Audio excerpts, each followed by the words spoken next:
McDonald's from Talk Smack with Mac. Mac, what's going on, man? What's going on? How you doing? I got Justin Quinn. Justin, what's going on, bro? Nothing much. Glad to be here. Let's talk some NBA right now. How will the injuries of Spencer Dinwiddie and Kemba Walker affect the Celtics and the Nets moving forward? Mac? Well, I feel like with Spencer Dinwiddie getting hurt for Brooklyn, that's going to be huge. When they are reverting to their bench, when Kyrie and KD are just not getting it going that particular game, Spencer Dinwiddie was that guy that was supposed to come in, give that team some points, give that team some flair, and take the pressure off of KD and Kyrie. That's a big loss for them. Justin? I'm having trouble hearing another guest. But what I can add to the conversation is it's going to really affect the top of the race in the East for the Nets in that they have two injured players who aren't necessarily going to be able to rest, or recently injured players who aren't going to be able to rest and stay out of back-to-backs as much as they would like to, unless they want to elevate Karis LeVert off the bench. So that's going to definitely impact how that race takes shape on that side of the ball. On the other side, with the Celtics, it's not going to really affect too much, I think, because until Kemba Walker gets back, they're not going to be a contending team. We saw them steamroll the Celtics. So, I don't know. At least for the Celtics for right now, it's not a very big deal. But what ends up happening with Brooklyn, whether they decide to make a trade to pick up another point guard to help them out down the road to manage the regular season, I think that's going to be something to watch. But at least for now, it's not going to affect the Celtics directly until the end of the season.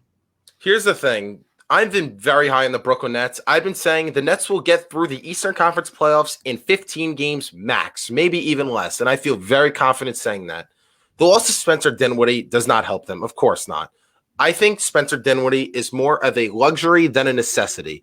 They have so many options, and they are so deep, so loaded. They don't have a weakness on their team. You have your MVP caliber player in Kevin Durant, who is returning to what we've seen him in 2019. As the season goes on, I only think he's going to get better. His Achilles injury, the fact that he returned 18 months versus 12 months is a significant difference. That's number one. Number two, Kyrie Irving is starting to make me believe he is a top two, maybe the best ISO scorer in the NBA. The way that dude could finish at the rim, finish in traffic, his mid-range, his shooting from three-point range, every angle you could look at, Kyrie Irving is a walking bucket. Karis LeVert, I personally like a little bit better than Spencer Dinwiddie. Karis LeVert, super athletic, could get to the hole, could stretch out to three-point range. You also have Joe Harris, who is a sniper from three-point range. Last year, he shot 42% behind the arc. And then you got rim protection like DeAndre Jordan and Jared Allen. The Nets, every angle you look at, this team is stacked. I don't think it's going to kill them that bad. Does it help them? Of course not. But at the end of the day, the Nets will be just fine. In terms of the Boston Celtics, they, again, like Justin said, they're not contenders if they don't have Kemba Walker on that team. Kemba Walker is arguably their best or second player. I think Jason Tatum is emerging as a star in this league. Can he really carry them past a team like the Brooklyn Nets? Absolutely not. If the Celtics think they have any chance of competing with the Brooklyn Nets, they have to have Kemba Walker back in that lineup and back healthy. The Celtics have a lot to worry about if Kemba is not healthy. I think with the Celtics, it's the lack of rim protection. It's not really having Kemba or not having Kemba. They don't have anybody that's protecting the rim. When you have KD and Kyrie slashing the basket, trying to make points, trying to get points in the paint, they don't have anybody to stop that. Like Jared Allen and DeAndre Jordan do one hell of a job of doing that down in Brooklyn. So the Celtics are potentially going to set themselves up with a potential trade. They have a lot of trade pieces, but they need to protect themselves in the paint, which they are not doing right now. Coach, what's going on, bro? What's good? What's good? How you guys doing today? I cannot complain, brother. How you doing? Doing good. So we just found out Spencer Dinwiddie has a partial tear in his ACL. He will be out the remainder of the season. Kemba Walker will be out till about February. How is this going to affect the Nets and the Celtics moving forward?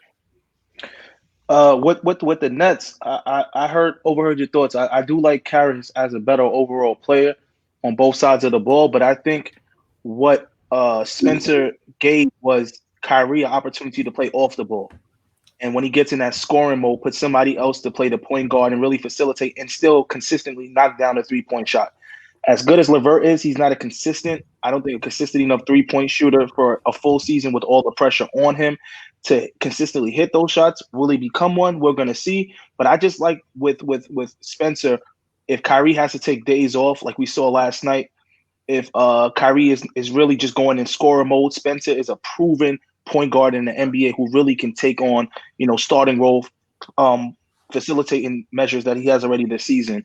With Kemba, it's a really interesting dynamic because they got Teague this season, which I think Teague is an underrated point guard for so many years. Right. And, it's kind of it's weird. It's almost like that year when Kyrie got injured and the Celtics started playing, almost just as good or better. Teague can really move the ball. He's a veteran. He's a leader, just like Kemba. You want to get Kemba, you want to get him as healthy as possible. But I think Teague can hold it down. I think that team can man their stations until Kemba gets back, and then they can be even better once he gets back from injury.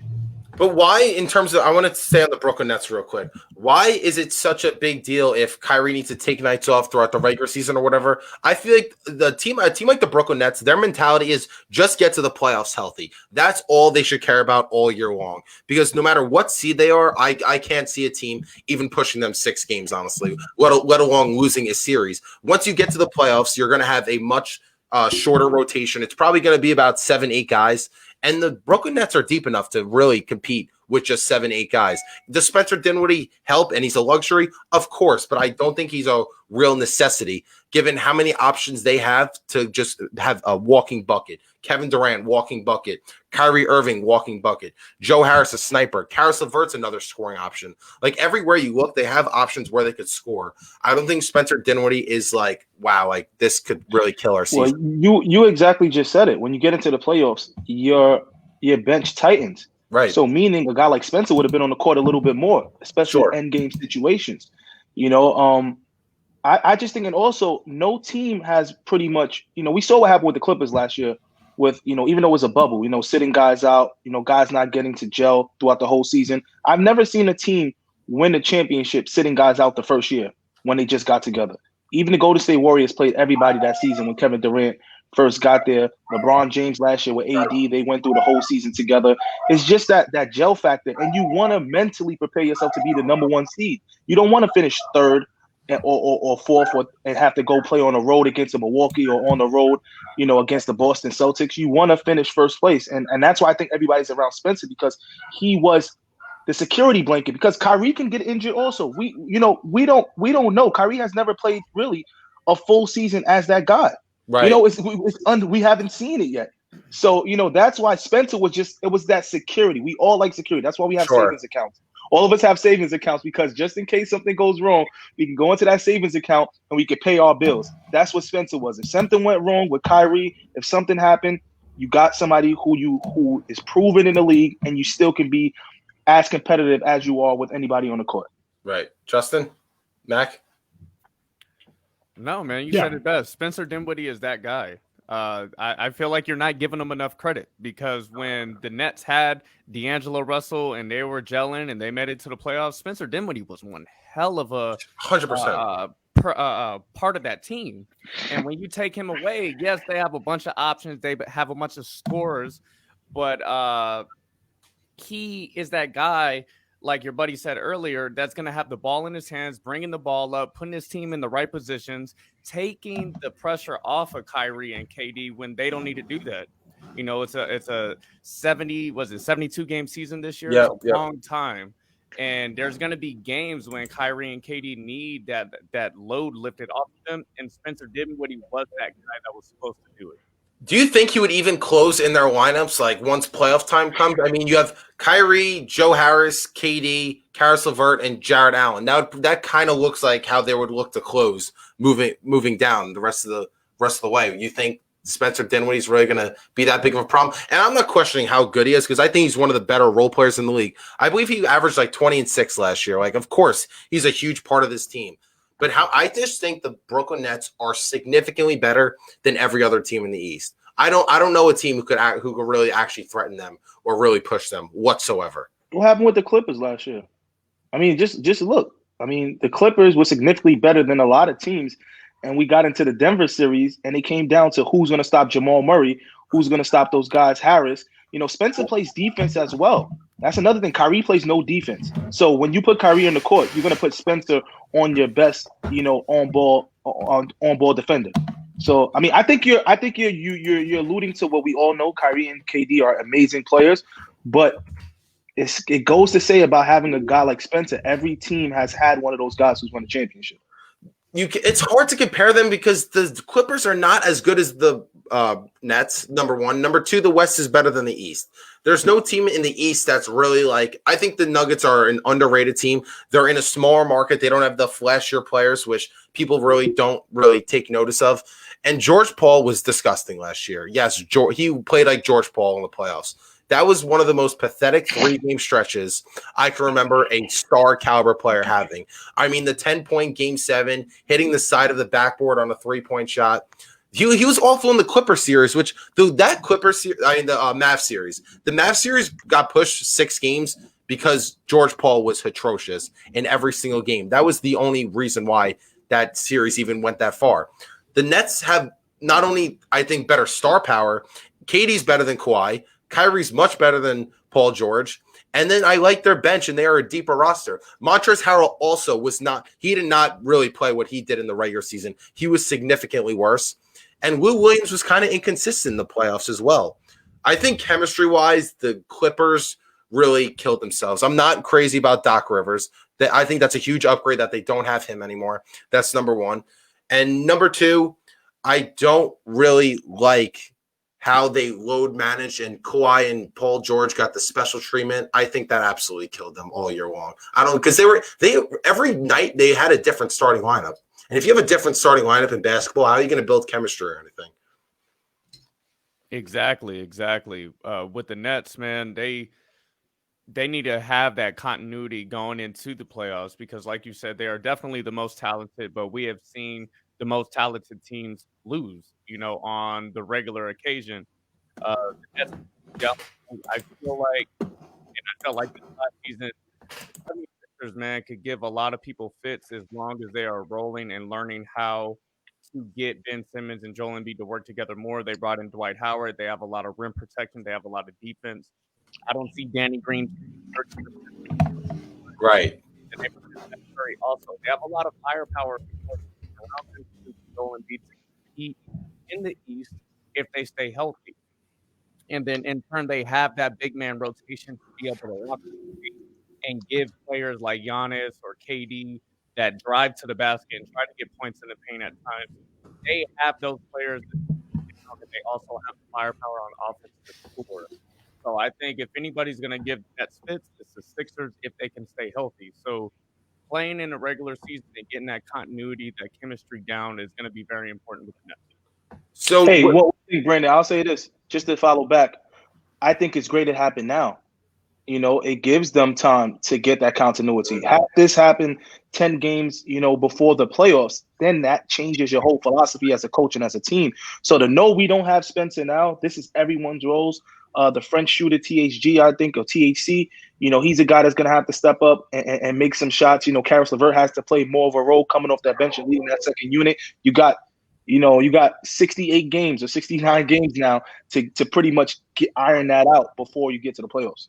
I really feel like with that whole Nets team, all it's going to do is once the playoffs come, is players are got to play more minutes, which is not the worst thing in the world, given they are significantly more talented than every other team in that conference.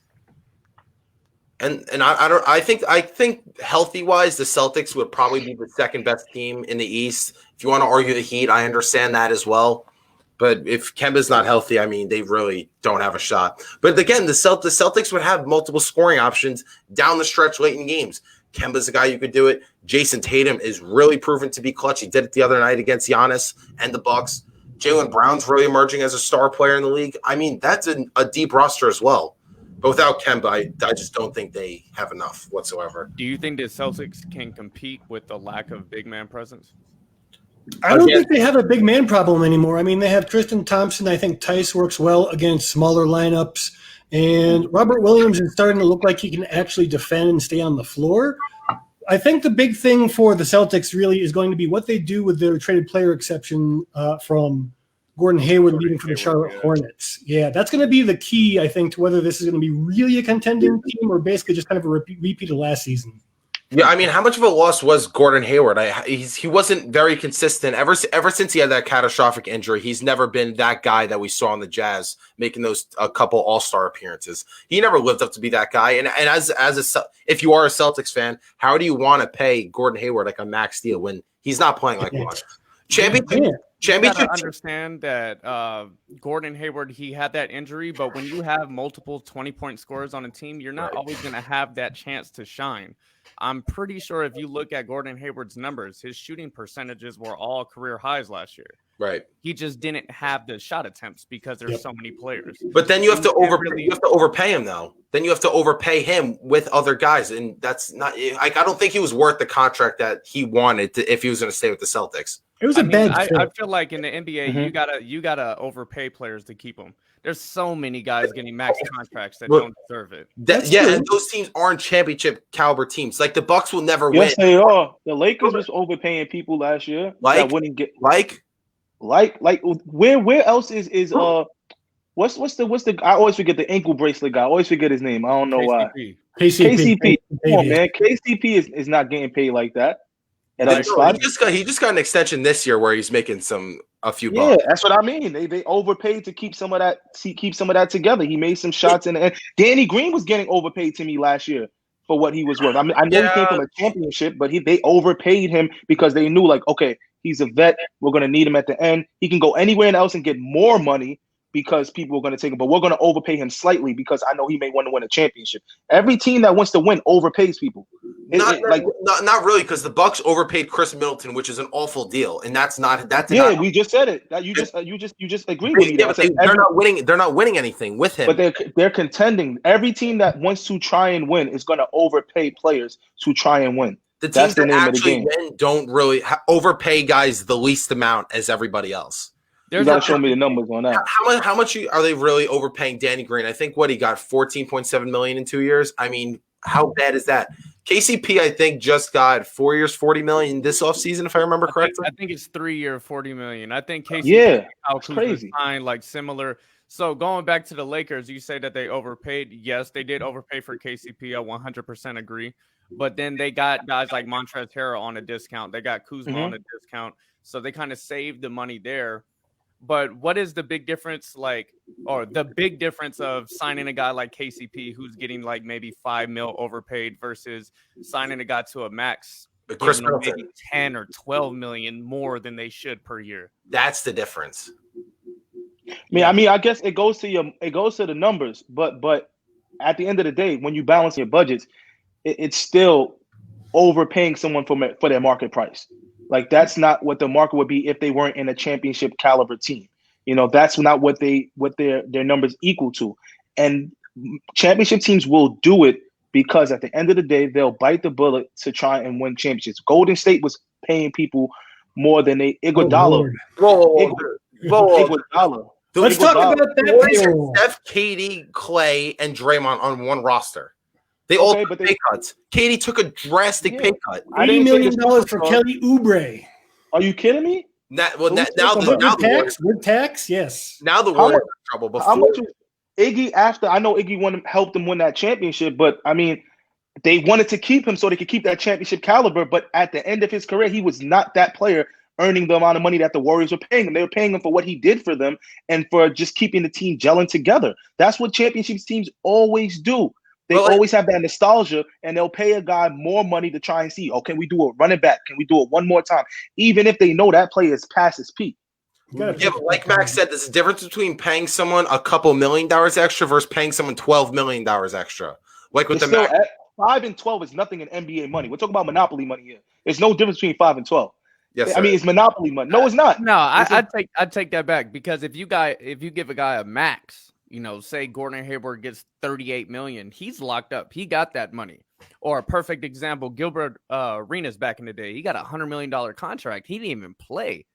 That's not even a contender, though. I mean, that was a different story. That Gilbert Arenas and Gordon Hayward is two totally different stories to me. Like Yeah. Gordon Hayward is I not. mean, the Hornets are not competing. I don't think the Hornets will ever be in. Well, competition for a That's championship. MJ's fault. that goes to the small market situation where you have to overpay players to come play Yeah. in your small market.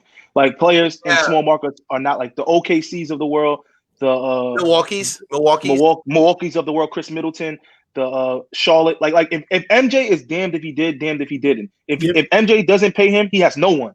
Then you got a team full of LaMelo Ball, Bismack Biyombo, Terry Rozier, like that. He overpaid Terry Rozier. Listen, Terry Rozier was going to the Knicks. Done deal was done.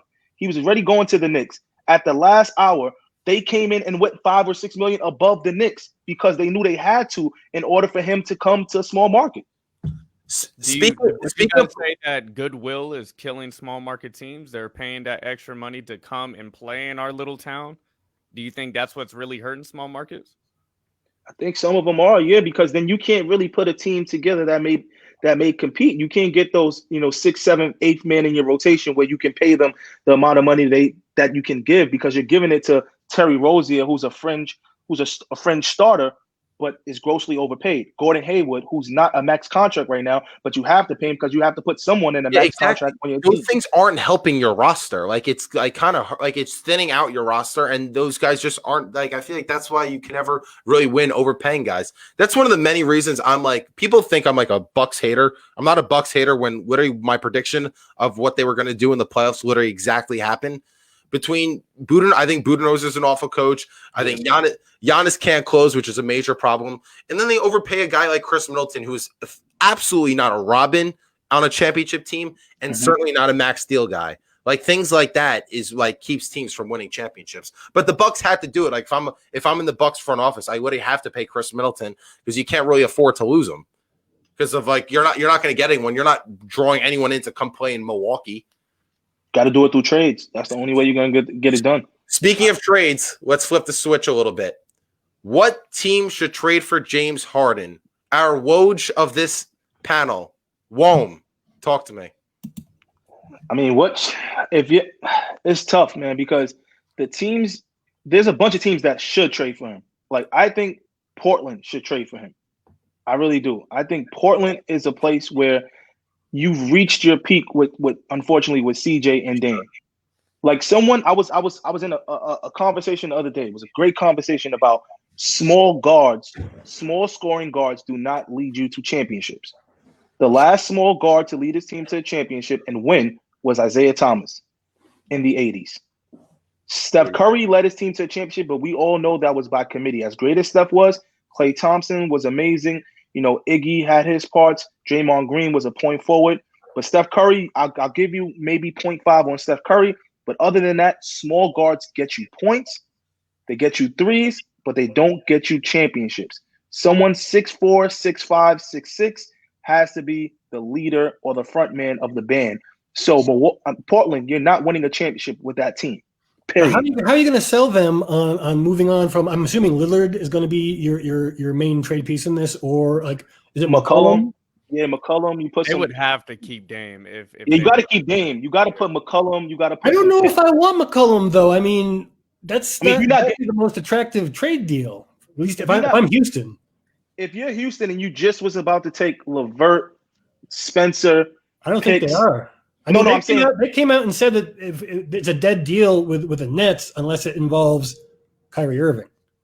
That was after came into play? Who tried to bomb that deal? I think it was the Sixers. The Sixers. Yeah, the Sixers came and bombed the deal. Why not the Golden State Warriors? The injury of Klay Thompson completely ruined any chances they had of competing in the Western Conference. I feel like James Harden can only play with certain guys in certain systems his way because he's so ball dominant. The guy always has the ball in his hands. And the thing with Steph could play with anybody in the NBA and be fantastic. I think he could play with any single superstar, all-star, star caliber player, and it will work because of how versatile he is. He could obviously create his own shot, the greatest three-point shooter we've ever seen, play off the ball and come off screens. A guy like James Harden dominating the ball on that Warriors team, people got to focus in on him. We know he's probably the best ISO scorer in the league. And then you have to worry about Steph coming off screens, playing off ball. That, to me, sounds like a defensive nightmare. I think that is a way the Warriors could put themselves in position to compete for the Western Conference immediately. So what's the package for them? Wiseman, Why presumably. you could throw Draymond Green in there? And who know? And it's kind Never. of I would never do that if I was Golden State. Never. why. Because it just doesn't. It's not a culture fit. It's not a team fit. You have to understand GMs and coaches have something called culture and how they play. Like it just doesn't fit. Like Dame, like the way the Warriors play, that no one holds the ball for 20 to 25 seconds. Everyone is selfless. Even when Kevin Durant went there, he was a selfless player, even though he was the closer.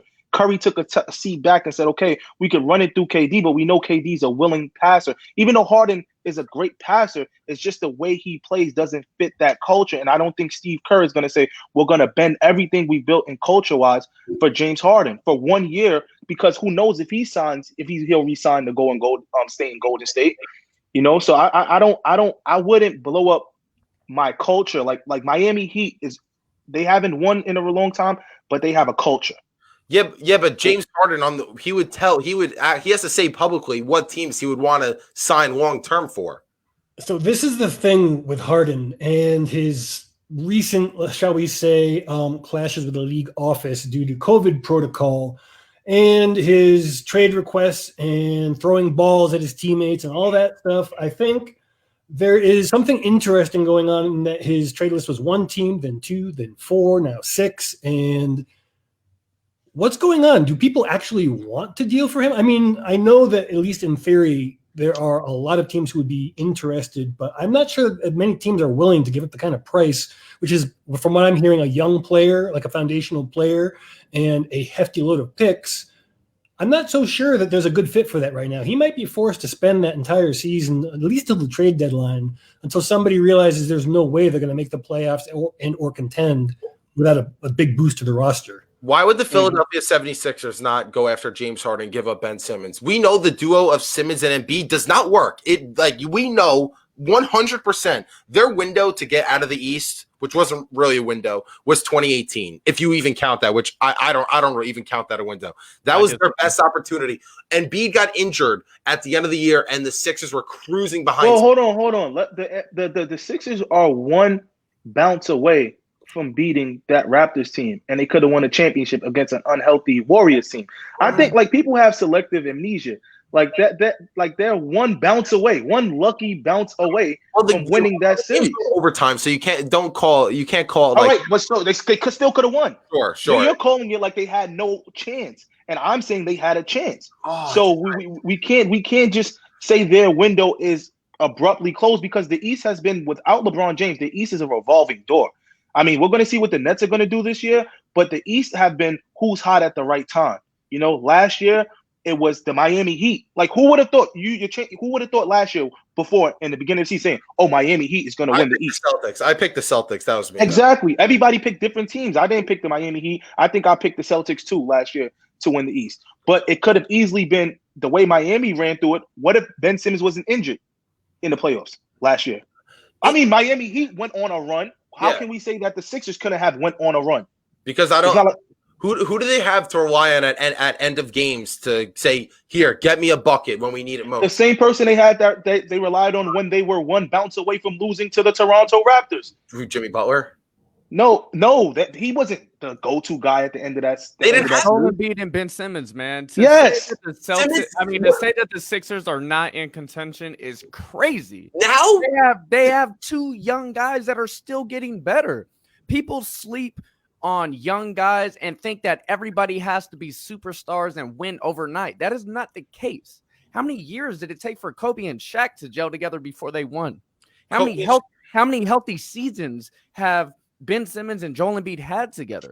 How many good coaches? They finally got Doc Rivers, who I'm not really exactly. On him, but if somebody's going to motivate Embiid to stay in shape, you got to understand. Yeah, I agree with that. Ben Simmons and Joel Embiid are 2 extremely talented players, both top 10 players in this league, or you could say Ben Simmons is top 15. And you are insane if you don't think so. I am so confident there's not a team pushing the Nets more than 5 games. No way, no how. Despite Spencer Dinwiddie not being there, the Nets are just Now, what if someone gets injured? You'll change your mind? No, of course. That's a very important. Yeah, What about COVID? We're What talking about health, COVID? of course. Like if Kyrie or KD go down or something, obviously. Well, not even Kyrie, KD. If Karras goes down, Yeah, that. like anything. We're like 2 weeks ago. It was, or a week ago. After the first 2 games of the season, it was no one can beat the Nets. Period. I'm Then it was man. Now Kyrie and KD definitely got to be on because Spencer tore his ACL or partially tore his ACL. Next week it could be like that's just the fragility of sports, like the unknown on how someone's body. Look what happened to John Morant last night. You're a second away from losing it all with an injury. A second away from losing it all. Look at Houston. Look at Houston. They're not even injured. They just have to sit out because of COVID protocols. And this could happen in the middle of a playoff series and just shift it instantly. Right. Yeah, but here's the thing with the Nets. I think the Nets need 6 guys that have to stay healthy. If that's the case, they'll coast through anyone. Kyrie, KD, Joe Harris, Karis LeVert, DeAndre Jordan, Jarrett Allen. If you have those 6 guys, it's going to be hard for me to bet against them. I lean towards you. I don't think anybody on this panel doesn't lean towards you, but from my history and our history of watching sports in general, I'm not gonna discredit or say teams like the Sixers, teams like Boston, teams like Miami don't have a fighter's chance in a series. Like anything. Look at this. The Warriors were a couple 3-pointers away from going home that year when Houston couldn't find the ocean. When Houston couldn't throw a pebble in the ocean, the Warriors were on thin ice. Had to win Game 6 and then go win Game 7. And I bet you if I asked you before that series, you would have been like, I don't see anybody pushing the Warriors to 5 or 6 games. There was a narrative, like I wasn't in the media business then, or a media personality rather. There were plenty of people picking the Rockets to win that series. Never. Everybody was killing Chris Paul, saying Chris Paul has never been to a conference finals. Everybody was killing James Harden and saying that style of basketball couldn't win the championship. Mike D'Antoni had never gotten a team to the finals. They were killing those guys. And then it changed to, oh my God, they're about to beat the Warriors. And then we're one CP3 injury away. We're 2 for 17 from 3-pointers away. And the Warriors 7 for 44. 7 for 44. The Warriors escaped that series. So I think that's why everybody on the panel is saying we don't know. As great as the Nets are, I got to see it when it's do or die, when times are of the essence and you got to perform. And I think we're all really sleeping on the Miami Heat still, because when they match up very well against the Nets, you put Jimmy Butler on Kyrie and you put Bam on KD, and then you hope for the best. Yes, that's not. And you hit a couple threes. I mean, look at Jimmy Butler in the finals was absolutely amazing. That was one of the greatest finals performances I've ever seen. He had 2 of those superstar-like performances, and that's the difference between a star and a superstar. Superstars do that on a nightly basis. A star could have a superstar-like performance, and then the next game they are wiped out.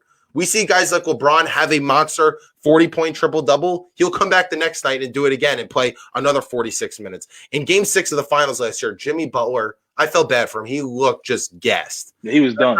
He was going against LeBron and AD. That's not really fair. He's going against Kyrie and KD with the Brooklyn Nets and with a deeper roster, no less. That's the thing why I can't say that he could beat the Nets. Could they squeeze a game and Jimmy Butler and other guys? And Duncan Robinson had a crazy, I think, what do you have, like 27 points with like, what do you have, 5, 6 3-pointers in that game? Like, he went off in one of those games. Listen, I kind of like how the series. It's not March Madness where it's a 1-game elimination. Jimmy and Duncan and Tyler Hero can get super hot and defeat them.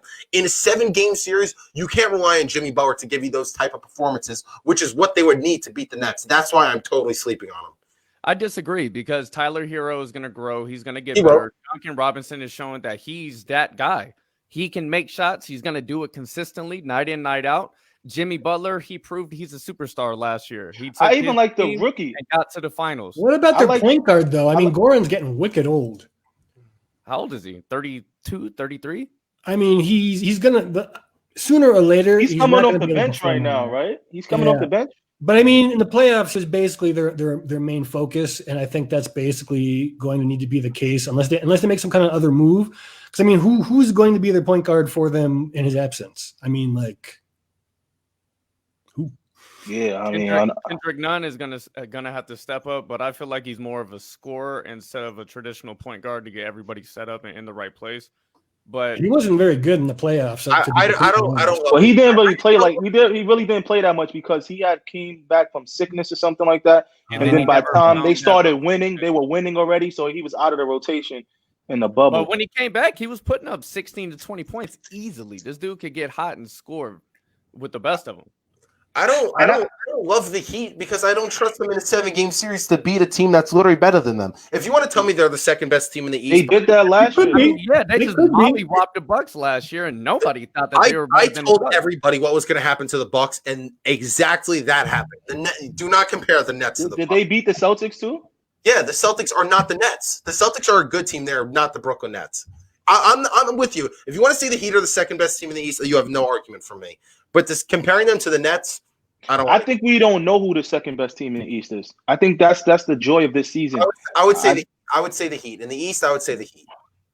Yeah, I can't say I know for sure. I'm not sure if the Heat are going to be like that for this whole season. I don't know if the Nets are going to get better. To be honest, I know you hate the Bucks, but the matchup of the Bucks and the Nets, I would love to see how that matchup goes in terms of players. Like I'm really thinking you got Giannis and KD. You got Holiday, which is underrated guard. He can't play on Kyrie's level, but you got Holiday. But then you got Chris Middleton as an X factor. He's not a superstar, but he's 18 to 20. Who's guarding him? Chris Middleton is that perfect third guy that the Nets don't have. They don't have that. Hold on. You know. I think the Bucks will get the 1 seed in the East, and Giannis very likely may win his 3rd consecutive MVP and be in a very special class with Larry Bird, the only players in NBA history to win 3 straight MVPs. He can do that. Maybe voter fatigue is against him. I could agree with that, but he will definitely be a top 2 to 3 candidate, the very least. I don't think so. Because if you have Giannis come up and put 30 and 13 again, we've already seen this.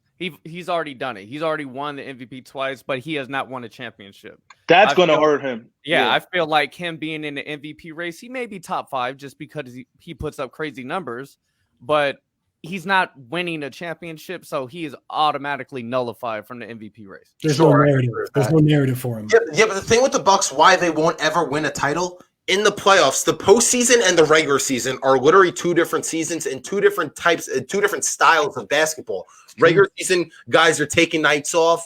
They're load managing literally in game defensively. The speed of the game is faster, more transition basketball, more pushing the pace. What's the playoffs? Defense, keying in on guys for 2 weeks. It's more half-court basketball once you get to the playoffs. The Bucks half-court offense is atrocious.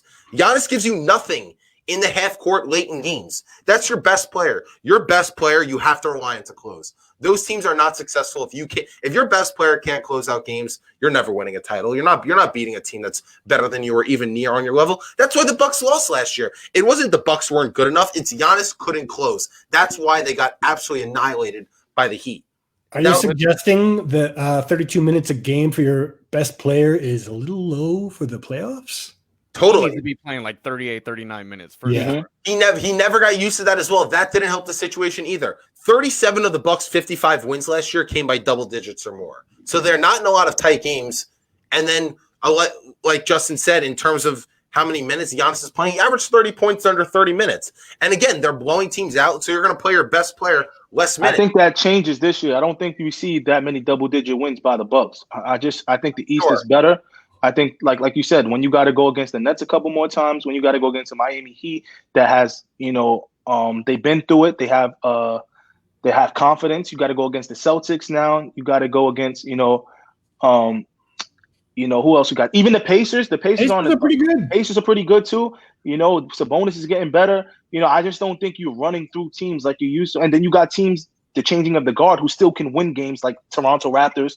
On a given night, if you don't play hard, they'll sneak up on you and give you a loss or two. So they're not gonna be beating teams 33 times this year. I think by double digits in the East. That's fine, but Could James Harden join any team in the East and they actually could compete with the Nets? So I think the Nets. Everyone should agree on this that the Nets are clearly the favorites. Like in the East, like no one's. They're the favorites, but I'm not gonna like the way you crown them is like you got the pom poms too much for them. They like haven't just say proved, yeah, they just say they have the anything yet. best on paper roster. Like, but I'm not gonna go up the roof and be like, oh, no one can beat them. No, somebody can beat them. I don't. Somebody can beat them. Because it's not March Madness where it's a one game elimination. Like you could be cold that night. You could have guys who have a superstar like performance, and that's how they get beat. But have we ever seen it in the NBA where the best team has not won in the playoffs? Yeah, we have. So why can't it not happen to the Nets? Because I don't think any team could actually match up with them. Why do you not? But we've seen other teams not match up with other teams like Golden State Warriors. We've seen last year the Warriors and the Cavs. No, the Warriors and the Cavs for one. They want that's one. But for two, the Warriors when they didn't lose, but like we just alluded to talking earlier, they were moments away from losing to Houston when nobody thought about it. In hindsight, now you can say, "Oh, I never thought they would lose," but we all thought they were gonna lose that season. I thought they may lose that season. I think the problem with that 2018 Warriors team all year long, they actually didn't have. Oh, another thing, there were a ton of injuries throughout the season. Guys were in and out of the lineup. They had a stretch where KD, Steph, Clay, and Draymond were missing time. That's going to happen this year for the Nets. That's the same thing that's going to happen for the Nets. You can't say it's going to happen. No, it's going to happen. I know it's going to happen. We just saw it last night. They're going to rest KD and they're going to rest Kyrie. Are different things. No, to me, it's the same thing when you're not getting on court reps. When you're not getting in-game situation types reps, it's going to deteriorate from when you go into the playoffs and you're not at full speed. I've never seen a championship team rest their players and be successful in the playoffs. It has never happened for their first year together. Their first year together. Guys, I don't think fair. I think the Clippers overdid it. I think the Clippers overdid the load managing. I think the Nets are going to do it like on a second of a back-to-back and not just take off 25% of the season. And KD, but it's in like Durant's best interest because he's coming off a catastrophic 100% it is. It's in Kyrie's interest too, who's never been healthy during the season. I'm just saying that when you get to the playoffs, like you just said about the Bucks, when the Nets are going to smack a lot of teams this year in the regular season. The Nets are going to smack a lot of teams. They're not going to be in a lot of close playoff defensive-minded games where it's coming to one or two possessions in the last 4 minutes and every possession counts. I don't know if everybody's played a sport at some point in this group right here, even if it was pickup basketball. Even in pickup basketball, we all know when it gets to that last minute or point game, it gets tight. It does. It gets really, really tight. And if you haven't been there as a unit, teams who've been there before, you got to give them some kind of credit to be together a little bit. Wait, last thing before we switch to NFL, talk about when things get tight late in games. That's why I'm so high in the Nets. There are not two better players in the league, you could argue, who you want to close out games and give you a bucket when things are tight. KD, Kyrie. And if you're going to ask me, they may be the two best ISO scorers in the league. The Bucks do not have that option. What happened the other night to them? It's the third game of the regular season, dude. But, no, that's a shot. But I'm just trying to say it's a shot. I'm not trying to say it's gonna happen, but it's a 50. It's a shot. You're gonna be in tight game. It's a shot. Kyrie was on fire, and KD takes a normal jump shot that I would bet money on. He makes 99 out of 100 times, and it's a shot. Like that's what I'm scared of. When they're gonna be in games and they're not blowing teams out. And it gets to the end, they're giving the team a 10-point cushion, and they fight back at the end. And these are pro basketball players on both sides who can make shots. I got the Nets coming out. I just don't think it's as easy as you make it sound. The way you make it sound just makes it believe sweet city. Because I don't. The Bucks don't have that guy who could get you a bucket when things are tight at all. Their half court offense is terrible. The Heat. We've seen they can do it consistently, and it's a 7-game series. The Celtics, again, they can do it occasionally. I don't think they can for a 7-game series. They're too young. That's the thing. That's why I'm so high on the Nets. Not only their star power, the deepest roster, two guys when things get tight, could deliver on the biggest. Listen, when the Detroit Pistons beat the Lakers and the Detroit Pistons went on that magical run, the year before they went on that magical run, you would never say any of those players would be able to close a game against a championship contending team. It's not like history does it a lot, but I can point out different teams who have come out of nowhere and become that team. The Knicks of 99, even though it was a lockout year, Right. The magical 99 Knicks team, the Detroit Pistons teams of 04. Who else do we have? That Toronto Raptors team with Kawhi that went to the championship and won. Kawhi in San Antonio was little bro. He averaged 16 or 17 points. It was just a collective effort. All it takes is 1 year for a team to do it, to prove it to everyone. Until then, they haven't done it. So it's instances in history of teams that have done it, that the year before you would never say someone on their team is going to be a closer, and they've done it somehow together as a collective team. Last year before the Miami Heat, I wouldn't put my dog on the line to say the Miami Heat was going to go to the championships last year, but they did it.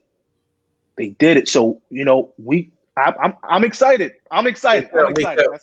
That's how we're gonna wrap up the NBA segment. Coach Justin, thanks for tuning in. If you want to stay on for some football, feel free. I don't know enough about football. I like to listen Same to here, it. So man. I'll let you guys go. Football panel. Got Chuck. We got Charles. I just want to see Declan. Okay, you got There he is. You got What's some up, Mac? firepower. What's up? What's We got going some on? firepower on here. All right, I'm gonna watch and listen to y'all. Y'all guys do your thing. What's going Take on? care, y'all. All right, thanks for coming on, Justin. Thanks for having me. Let's talk some NFL. So the Pittsburgh Steelers finally got back on track, beating the Colts after being down 24-7, have a comeback victory, and beat the Colts 20-24. Did they prove to anybody that they are actually real contenders in the AFC to beat a team like the Chiefs or even the Buffalo Bills? Go ahead, Declan. You got it. Chuck, it's so great to see the both of you. Oh my God! I tried to get MetLife Stadium as my background. I don't know how to do it. It didn't work. Whatever. Declan's a hater. The big Jets hater. I am not. I'm a Giants fan. What am I gonna do? Anyway, yeah. I mean, listen. I've been on the Steelers for a little while now, kind of since they were like 5-0. They definitely proved something. I mean, they proved that they could play from behind. They were down 21-7. Big Ben threw the ball 50 times. They have virtually no running game. They ran it so little yesterday. They haven't all year. And that's like going to be a problem. So if the question is if they can move forward and do good in terms of, dethroning the Chiefs or getting past the Bills, Titans, or, anybody for that matter in the AFC, I'm going to have to go no in terms of championship contending. I mean, they'll be contenders, but they're not going to, I don't see them getting past the divisional round to be perfectly honest. But I was impressed by Big Ben. I've been kind of hating on him all year, and I do think rightfully so, because that is it's a lot of weaponry, a lot of firepower on that offense. And I think he could have performed better. But the Colts should have won that game. I didn't like the way they played down the stretch, but the Steelers did impress me yesterday. They could play from behind. Chuck?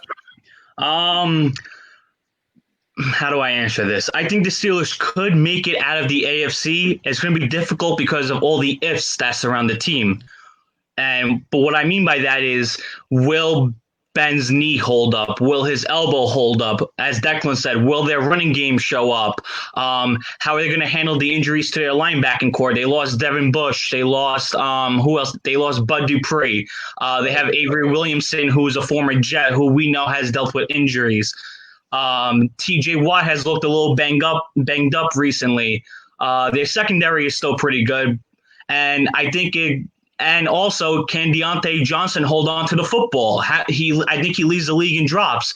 So unless all those things, kind of sort themselves out between now and maybe not their wild card game, but more so of their divisional game, because they're going to play a tough opponent, probably Buffalo, in their divisional game. They really need to sort these things out in order to move on and possibly face the Chiefs in an AFC championship game. So, yes, they can, but it's going to be very challenging for them considering how poor they've played in their past, 5 games or so. First of all, no way, no how are the Steelers coming out of the AFC. They're not better than the Chiefs, and they're certainly not better than the Buffalo Bills. Ben Roethlisberger, the more you ask him to throw the football, more times than not, this didn't happen Sunday, but we've seen it through the course of the year. He's going to struggle more. He's going to turn the ball over more, and that's going to be a major problem. Roethlisberger looks like the Statue of Liberty in the pocket. I really believe a Tin Man could be more mobile than he is. He looks crippled. He does. Their running game is in the complete toilet bowl. They rushed for 20 yards as a team last game. I believe it's been several weeks that their running game has been non-existent. James Conner is not who we think he is. He is certainly not the Le'Veon Bell that people were trying to make the assumption was the year when 2018, I believe, when L. Bell sat out. James Conner is not that guy. We've seen it. The offensive line's having multiple problems. Juju Smith-Schuster is a great TikTok dancer, but I think it's time, you got to stop. And then in the defense, they're having problems in the secondary. So why am I to believe when in a sport like football, not the best team doesn't always win. We know that. We see upsets all the time, more so than a sport like the NBA. I always say a team who gets hot entering the playoffs, that's who's a threat. The Bills are red hot. I think they won their last 7 out of 8 games, and the one game they lost was DeAndre Hopkins' Megatron 2.0 miracle Hail Mary. I believe that was the only game they lost in their last 8 games. Josh Allen is playing like maybe a top 3 quarterback in the league right now. Stephon Diggs is a top 5 wide receiver, if you ask me. Leading the league in catches, had a monster game yesterday against the Patriots. I think he had like 9 catches, 145 yards, 3 touchdowns. We need to put more respect on his game. Their running game is really solid. They rushed for 130 yards yesterday, along with Josh Allen's brilliant performances, which may be his best performance of the year. And their defenses have shown flashes of being elite. I think their defense is a little inconsistent, which could be their Achilles heel. But I like what I see from the Buffalo Bills right now. And then the Chiefs, we know what they bring. Mahomes is the best quarterback in the league. The only way you're going to beat them is beat them what they are really good at and beating them in a shootout. I would never in a million years think the Steelers could beat the Chiefs in a shootout. They're like head-to-head a matchup. They don't match up well against them at all. So it's really hard for me where the people still believing in the Steelers think they could do something in the AFC. Yeah, I think the biggest problem with the Steelers is that they don't run the ball, so they're forced to throw like 40, 50 times a game, but they don't throw the ball vertically. They've been throwing horizontal, and I don't understand how you do that when you have a wide receiver core of Juju, Johnson, Claypool, and even James Washington, who could blow the top off of a defense. But what I understand is, and what I see with most teams is that they don't give the ball to their playmakers. Juju is the best complete wide receiver on the Steelers without a doubt, but they don't force him the ball. And in one of their games, I think it was the Ravens game, where they were down in the first half, kind of like what they did with the Colts. And then in the second half, he came out and caught nine targets. That's what you need to do to get back into the game. Give the ball to your playmakers. And you can even say this about the Eagles. They've been having quarterback problems all year. Hurts might be the answer. Why don't they give the ball to Miles Sanders? Why does he only get 7 to 10 carries a game? Give the ball to your playmakers. It helps you on offense. That's why these guys are there. It's asinine to think that you're not going to give these guys targets for whatever reason. You give them the ball to move your offense, move the ball. That's the point of the game, is to score. But they don't do it. And then what did the Steelers do to come back against the Colts? They finally threw the ball long. Then hit, I think, Deontay Johnson on like a 50-yard bomb. That's what they need to start doing. Give the ball to your playmakers, and that's how you win games. Why do you think the Chiefs are so good? Because they feed Travis Kelce and Tyreek Hill. And when one is covered, the other one eats. And that's how they beat defenses, because you can't cover both of them. And that's coaching, though. That's coaching, and that's your quarterback. Andy Reid's playbook is like no other. I love the play design the Chiefs have, which the dynamic of Pat Mahomes and the way he can extend plays. Of course, that's the reason why they're so great. But Andy Reid's unique play style is like no other. And Travis Kelce and Tyreek Hill, Mahomes is getting them open with his vision. Playing the quarterback position is way more than just arm strength and accuracy. It's intangibles, it's IQ, it's knowing how to read defenses, look defenders off. We've seen multiple times Tyreek and Travis Kelce, their original route, they're not open. It's Mahomes extending plays, looking DBs off, and makes them wide open. That's another reason why their numbers have dramatically increased since Alex Smith to the transition of Mahomes. So I think Roethlisberger he looks like the Tin Man in the pocket. I don't know how else to say it. He looks like the Tin Man.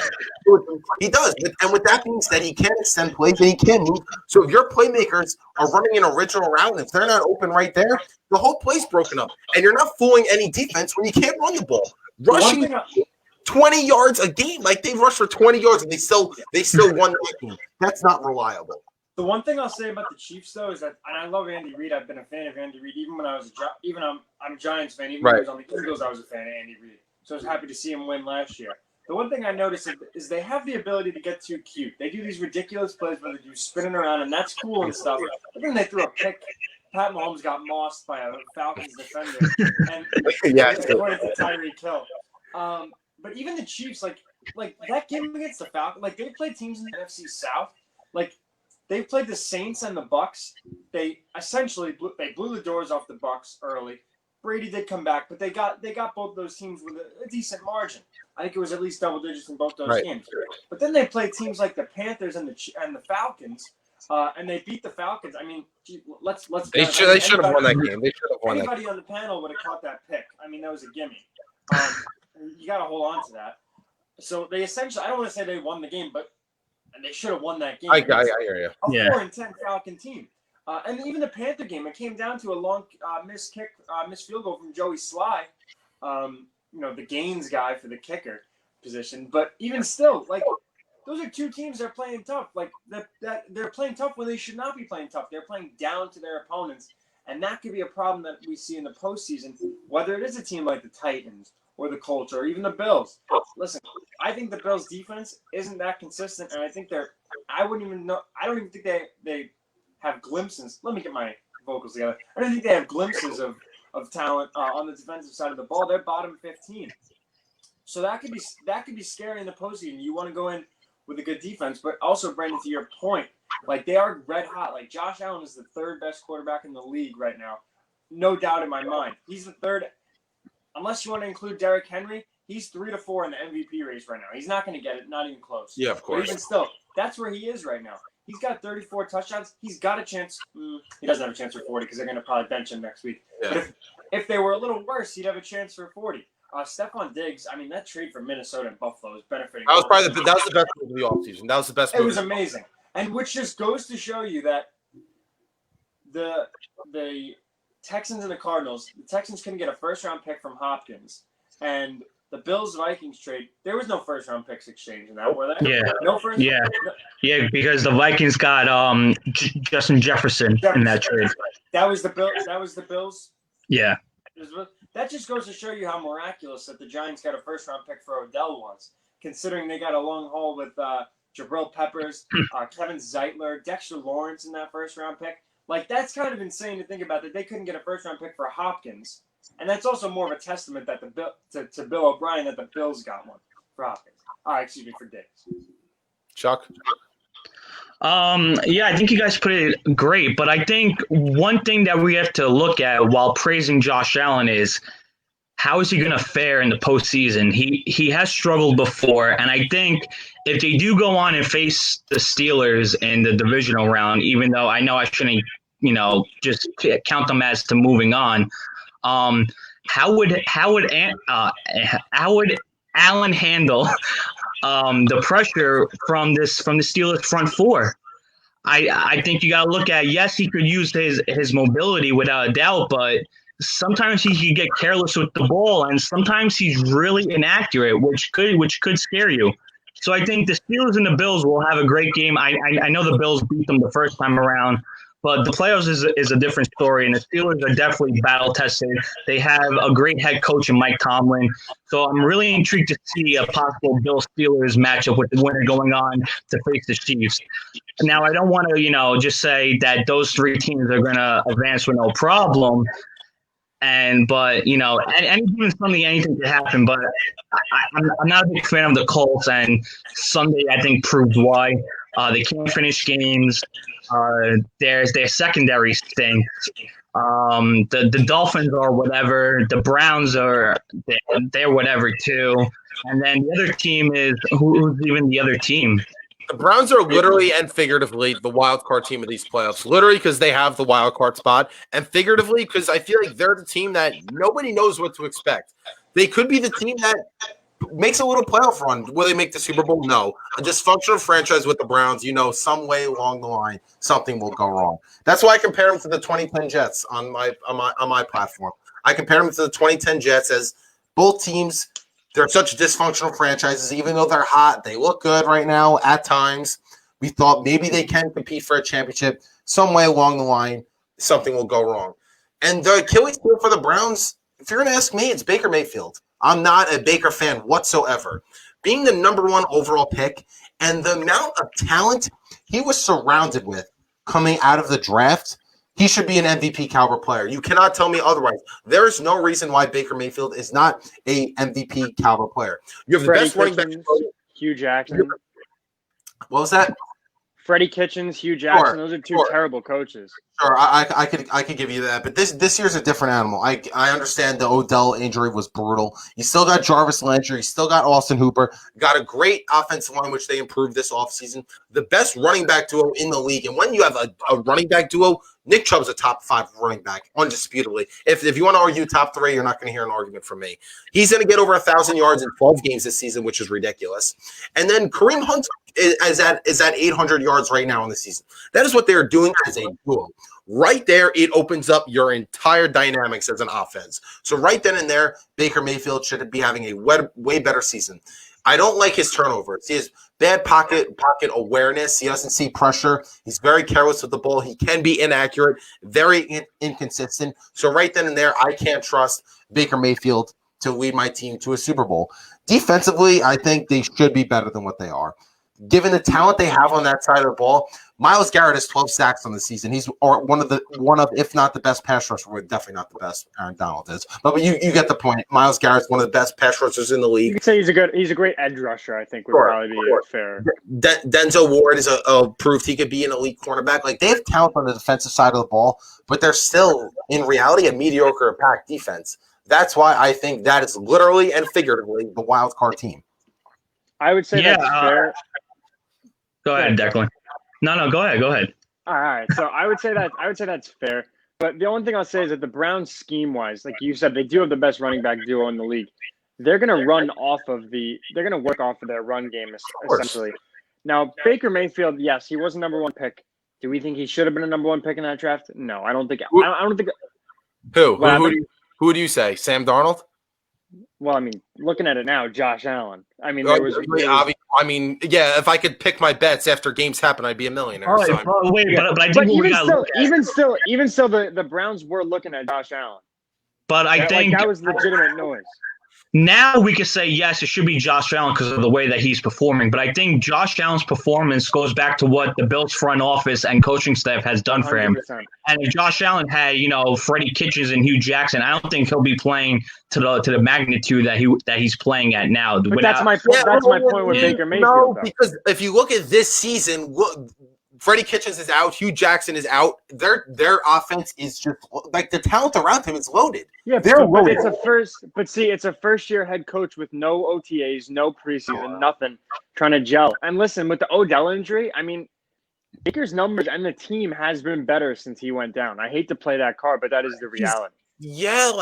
It's inconsistent too. When they just laid it, but when he gets hot, he gets hot. Yeah, the Browns need to be a run-first team because, like you said, Nick Chubb is their best player on offense. And they went out, they signed Jack Conklin. And if you remember 2 years ago, I think first game of the season, they blew out the Ravens because they ran the ball right down their throats. And for some reason, the Browns got blown out by the Ravens. No. Last year. Oh, okay.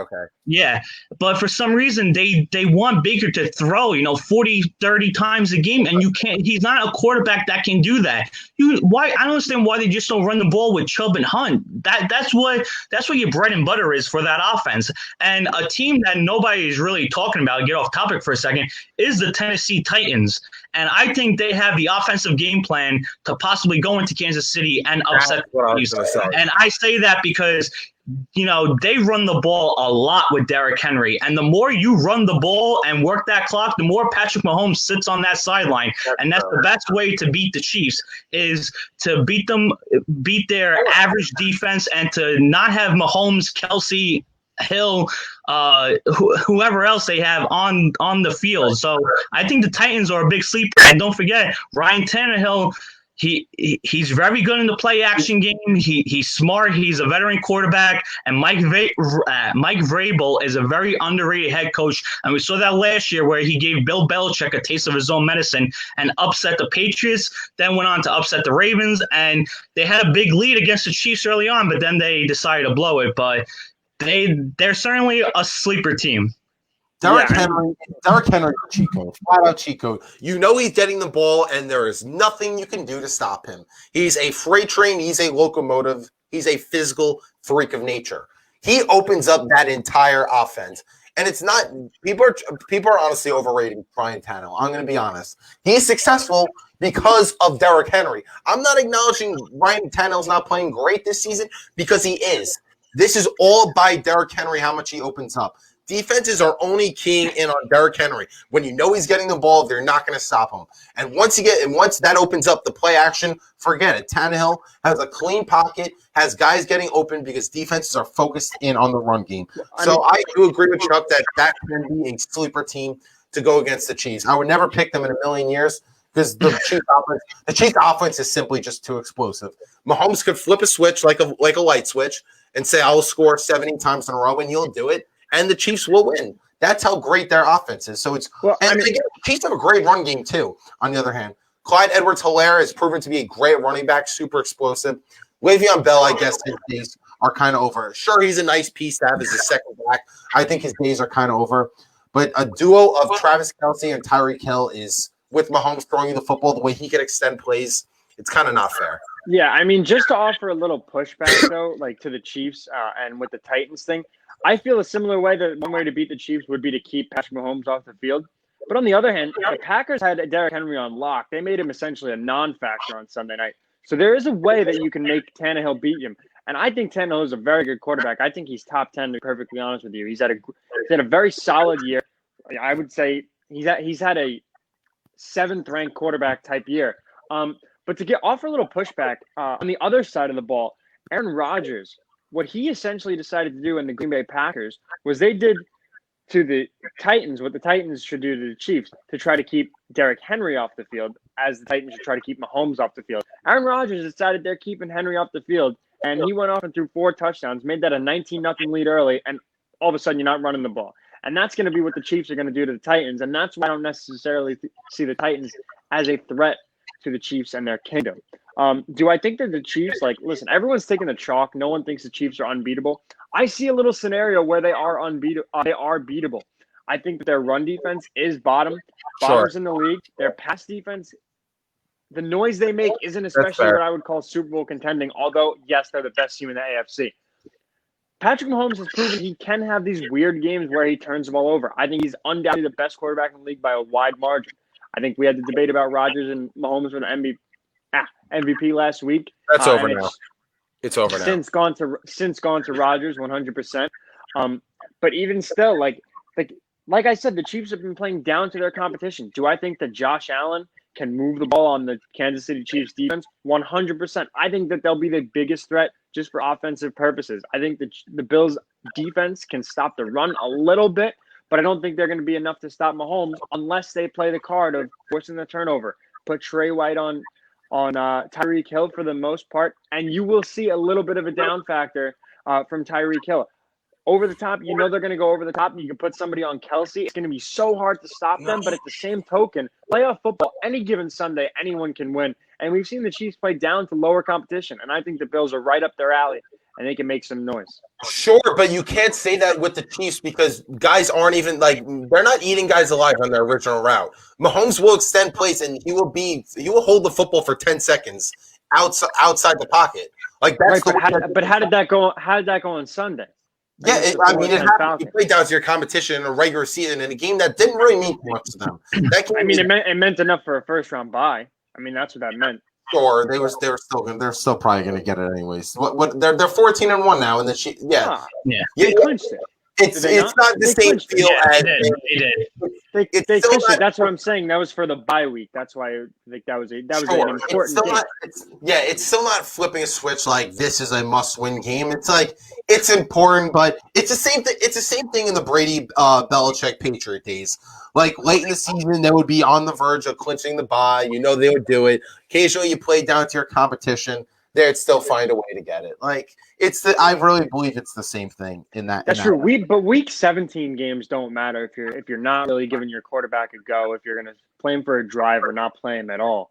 But a week 16 game where the first round bye is in contention, especially now that there's only one bye, it's so important. I don't know what to make of that game. I don't think it's a huge deal, but at the same time, like this idea that the Chiefs, like they're going to go and beat everyone 45-0, like they won 17-14 against, or what was that? The score 27, whatever it was. A 3-point game where Younghoe Koo, I think I'm saying his name correct. He missed the chip shot field goal like for the only time all year. So that game should have went to OT. I'm sure the Chiefs would have pulled it out. But again, any given Sunday, and they hadn't looked particularly good that day. Again, we're not saying they're going to win 45-0. But in the words of the great Al Davis, just win, baby. The best a team like that. That's right, but you did say that Mahomes can go and put it up 70-0 if he really wants to every Sunday. He can. What happened this Sunday? It was a 14-point game. It was 14 up. I made an analogy about Mahomes in this Chiefs offense. I can't wait to hear. Yeah, I know Declan's a big Madden guy. When you play Madden, when you think you could go to the next level, you'll probably put your difficulty on all Madden, right? Sometimes if you do that and you're not used to it, you'll struggle throughout a game. When you're down double digits, you start to panic. Or even if you could keep that game kind of close and you get down to the fourth quarter and you want your franchise mode or your team to have the best record, like you just don't want to lose in a video game. What do? You could turn down the difficulty to about pro or rookie. That's what Mahomes does every single time he needs to come in clutch. He needs to make a comeback or he needs a game-winning drive. Every single time he's having a subpar game or his team needs him to come back and flip a switch, he does it every single time. There are numerous situations this year that he's not had a great game, but when they needed him to close, he's done it. No matter the conditions, no matter how he's played, no matter how his team's played, when he needed to flip the switch, he literally flipped the switch. We've seen it in the playoffs, and we've seen it again this season, and there are numerous times I could point to where when he needed to close, he closed out the game. That's why it's hard for me to see this team lose. Yeah. First of all, listen, in Madden, I never lower the difficulty. I feel guilty when I'm winning in franchise. I make myself a 55 overall undrafted quarterback, and I go 3-0, and I feel bad. You got then we turn it up. Then we turn it up to all Madden. I get your point. That's fine. Go ahead, Chuck. I know you got something to say. I think the key person that's going to hold everything, hold the cards for another Chiefs repeat is Steve Spagnuolo. And I think their defense is the key because, as you said, Mahomes can go out and put up 45, but what about the Titans who have the number one scoring offense in the NFL? They could easily put up 45 themselves. And I didn't really I'm not buying too much stock into the Packers game because it was snowing, it was a cold game, and it's a warm city team traveling on the road to go play in the frozen tundra of Lambeau Field. Kansas City, Missouri is not very warm. No. It's freezing. He's talking about the Titans.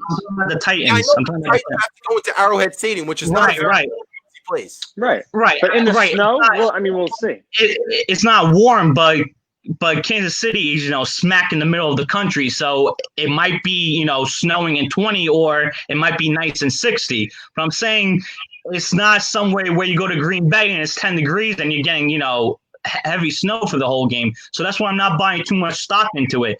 And I think running the ball with Henry and with A.J. Brown and Corey Davis and Jonnu Smith, I think the Titans could put up points on the Chiefs. It's just Steve Spagnuolo, who did a great job last year, especially in the second half, changing their defense, using Chris Jones phenomenally. Can he go out and do the same thing with this defense? Put Tyrann Mathieu in a situation to go out and make plays. How terrific was Mathieu last year? Especially in the postseason, I believe in the Super Bowl as well. Their defense is going to need to step up and make plays. And if they don't, the Chiefs are going to have to really start putting up points. And if Mahomes is not playing to his best of abilities, which he hasn't in the past 3 weeks, let's call a spade, they haven't been really good on offense, especially their offensive line has played very poorly. I think that's been a big down factor. And I know because of injuries and whatnot, and I think the bye week will help them tremendously. But if it comes down to the 4 teams of Chiefs, Bills, Steelers, and Titans, I'm not complaining because those are going to be really 2 good games. And I think on the AFC side of things, I think we're really set with great playoff teams. And there are great storylines with each team, no matter which one of those final 4 or 5 teams get in and one's left looking on the outside. Emphasis on the AFC. Against the Saints, Mahomes balled out, and against the Dolphins, he had a bad first quarter. He didn't have a bad game; he had a bad first quarter. That was it. 3 picks is a rough game. It was a bad first quarter. In the last 3 quarters, he was phenomenal. I mean, that was an unbelievable interception, his 3rd interception. But they only came out with that victory because Tyrann Mathieu stepped up. I think he had a big pick on Tua. So once again, they're going to need their defense to step up. And Steve Spagnuolo is a good defensive coordinator, and he really knows how to turn things up when it matters most. And we got to see that happen one more time. Yeah, to go on another run. Steve Spags, I mean, I don't know if you guys remember, he was the coordinator in 2007 with the Giants when they beat Tom Brady in the first Super Bowl. So he went up against potentially the greatest team, one of the greatest teams of all time. And he stymied them, held them to 14 points. So he knows how to scheme. He's a hell of a coordinator. He even came for a second run with the Giants. He won last year the Super Bowl, his second with the because he only won one with the Giants. He won his second Super Bowl with the Chiefs. So he knows how to scheme. So again, while the Chiefs defense may be an X factor, and maybe I'm talking out of both sides of my mouth here, they can scheme on defense to try to stop Derrick Henry. We saw the Packers do it this weekend. Snow or not snow, whatever you want to call it. They made moves. Derrick Henry's a cheat code. He's literally a cheat code. Because I feel like in the AFC Championship game last year, they tried to slow him down and they couldn't. Like, each team knows Derrick Henry's getting the ball. The dude's closing in on 2,000 yards on the season. It's hard. Guys know he's getting the ball, and teams are literally trying to scheme for it, and it's literally not working. And it worked for the Packers, though, in all fairness. Still, while it may be the Packers defense scheme that worked, I undervalue that, and I overvalue the offense in Aaron Rodgers going up and getting up 19-0. If the Chiefs do that, you're going to limit Derrick Henry's. I mean, you're going to limit him as a whole as a running back in the game. The Titans are going to go to the pass. They're going to rely on Tannehill, try to get the ball to Davis, Jonnu Smith, and A.J. Brown. Then it's going to get dicey for the Titans, and that's where they could fall off. Is their defense has been significantly worse than it is last year. That's a problem going against the Chiefs. Chuck tried to say that they're a sleeper team. All that's going to do, like, Mahomes is going to – that's a team that you could have a field day on. Baker Mayfield ate them alive in one half. Can only imagine what Mahomes do at home in a playoff game when the stakes are at its highest. That's the problem. But if I'm not mistaken, didn't the Titans come back and win that game? No, they came close. No, they came very close. Very close. Right. But it goes to show that the Titans can go out and put up points without a doubt. And that's also a testament that the Browns defense is if you go down against the Chiefs, by double digits, they're staying down. Like, that's not a team. Yeah, definitely. And I think one more team that just came to mind, and it goes off of Declan's point, where you want a team that's playing hot, heading into the postseason, are the Ravens. Lamar Jackson has struggled this year without a doubt. He's not putting up the performances that he did last year. He had COVID, whatnot. Now, ever since a couple of weeks after the COVID, he's looked very good, I will say. And the offense has looked more structured, and the Ravens look really good. And that's another team that's going to be very interesting, especially depending on who they play in the first round if they get in. Not happening. And I wouldn't go down just yet. No way. I'm not sleeping on the Ravens. I am 100% snoring on them and hibernating on them. The Ravens are not. If the Ravens win one playoff game, I will be beyond shocked. Here's the thing with the Ravens. Like, their Achilles heel has been their inconsistent passing game. And while But here's we know obviously. I agree with you. I don't like Lamar Jackson. I don't think like him as a player. I have nothing. I totally got you. I don't think he's a great quarterback at all.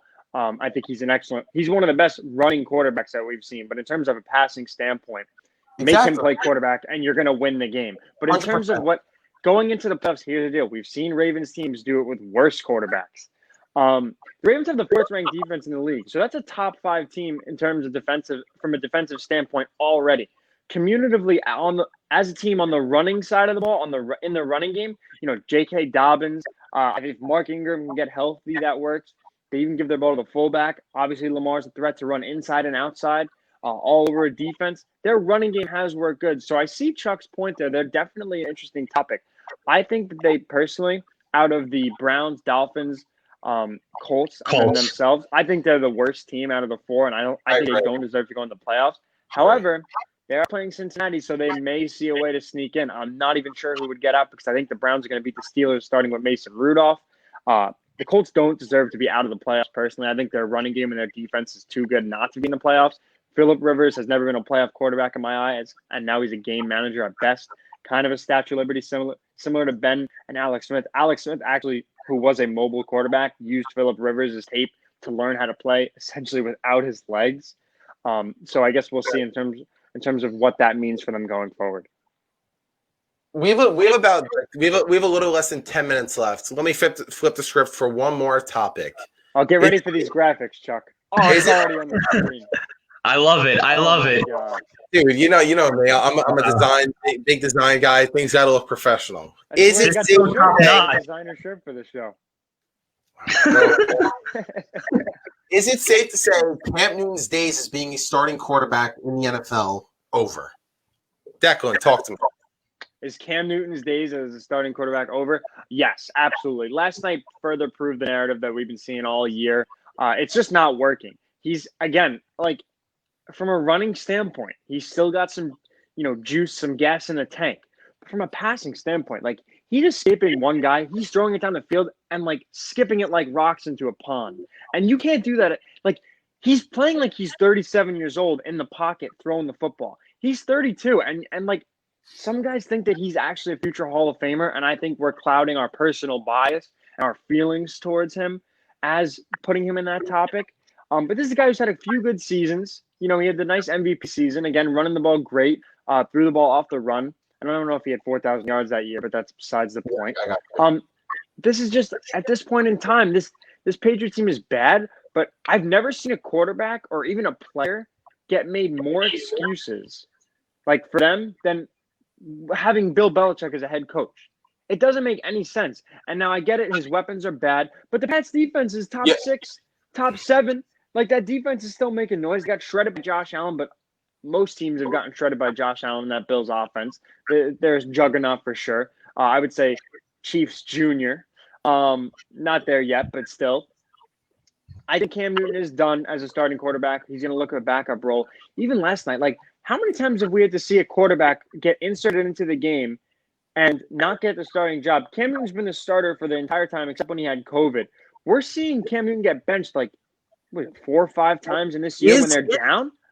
He is literally a bottom 3, if not the number 1 worst quarterback in the NFL. His throwing mechanics are disgusting. It's foul to watch. There was one play in the third quarter that all hit me his days are done. He stepped up in the pocket, he extended a play, and he's so tight up top, he tries to force a ball about 15 yards downfield, and it goes 11 yards. That was the moment that it's he doesn't have it anymore. There's the throwing mechanics he does. He's not built like a quarterback. He's built like a fullback or a linebacker. 5 touchdowns in a 16-game season and 10 interceptions. There's no defending that. I don't care who you're running out there. It's not, the weapons is not an excuse for the poor performances, the poor throws he's making. His mechanics are awful. There's no hit mobility up top. He's too tight. It's awful. It's sad to see him go down like this. But his days as a starting quarterback are over. I don't even know if a team's ever going to sign him again after this. Honestly, Chuck? I think he'll get signed. I don't think he'll be signed. I do agree with Declan. I think he'll get signed to be a backup. The only way I could see him starting is because of an injury to somebody. Maybe the Bengals go out and sign him while Burrow recovers from his ACL injury. But other than that, I think the writing on the wall with Cam, we all knew it even before the season began. He was bad at throwing the football for the past like 3-4 seasons. Ever since his shoulder like gave out on him and then he had surgery and then he was in the car accident where his car flipped over. The guy has just been a hot mess on the field. And I feel bad because at one time he was filthy. And he carried, a Panthers team on his back to a 15-1 record and a Super Bowl appearance. Like, this guy was really good. But I think teams started to realize that, the touches on his passes aren't what they used to be. Like, this guy throws rockets on, like, slants. Like, we don't know why. And I think you can't overcome, efficiency with speed, basically. Just by throwing the ball, fast is not going to get it to where it needs to be. And I think all the injuries are starting to catch up to him. And I kind of blame the Panthers in a way because their offensive line was so bad after a while that Cam took hit after hit. And every time he would run and scramble, this guy, you would get hit in the head.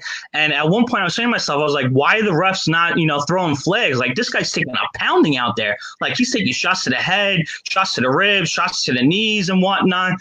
And then he had the foot injury too, I believe. Like, this guy, I think we're starting to see his body break down, and he's definitely nowhere close to what he was.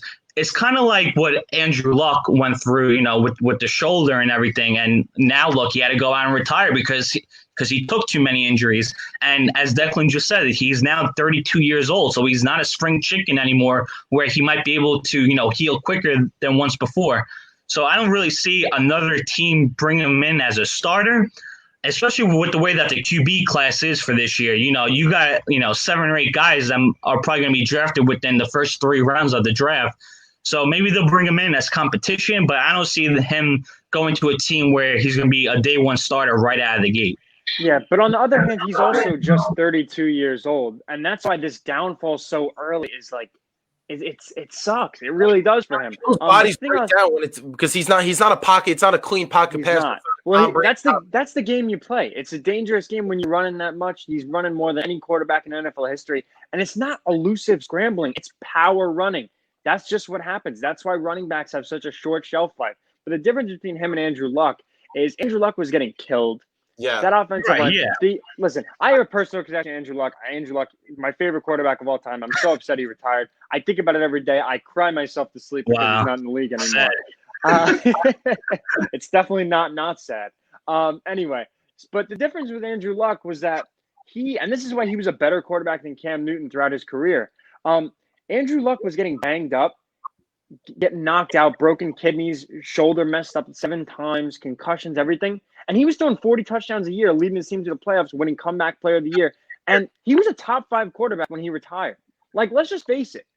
Top 5, if not top 3, top 4. Definitely. Mahomes, Brady, Rodgers. That's it. That's really it at that point. I don't even know if Brady was there, given where he was in terms of his age at that point. That's where I see. That's what I see, the difference between Luck and Cam. And another thing that I didn't really understand with the Patriots is that they had like all these designed runs for Cam. Like, he was carrying the ball 15 times a game, and I didn't understand why. Like, why are you having this guy? You have, so many weapons in your backfield with, Sonny Michel, Rex Burkhead before he went down with an injury. Damian Harris looked really good. You got James White. Why is Cam running, 15 times a game? It wasn't making – and you're making him take unnecessary shots that he doesn't need to be taking.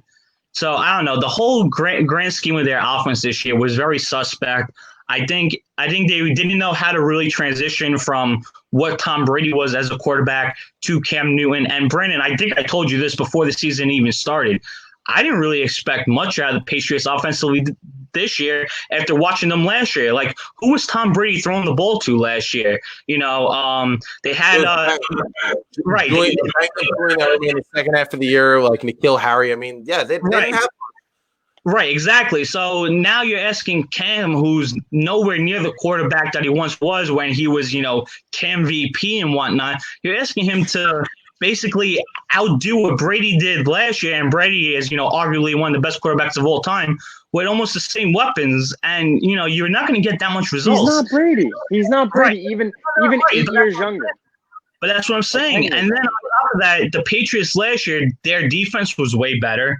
And they established the running game early on in the year. I think Sony Michel had a couple of 100-yard rushing games, but they weren't going to get that this year. And I just think they didn't know how to use Cam, and it just goes to show that he can't sit in the pocket and pick a defense apart. He just can't. Sure, that's fair. But that's going to wrap up today's show. Declan, Chuck, thanks for joining me. Always fun to talk some football. Anytime. If I don't see you guys tomorrow, Happy New Year. And Happy New Year, baby. 2021. Yes, Happy New Year. Jet Set 2, don't forget. Hell yeah. Maybe at 4.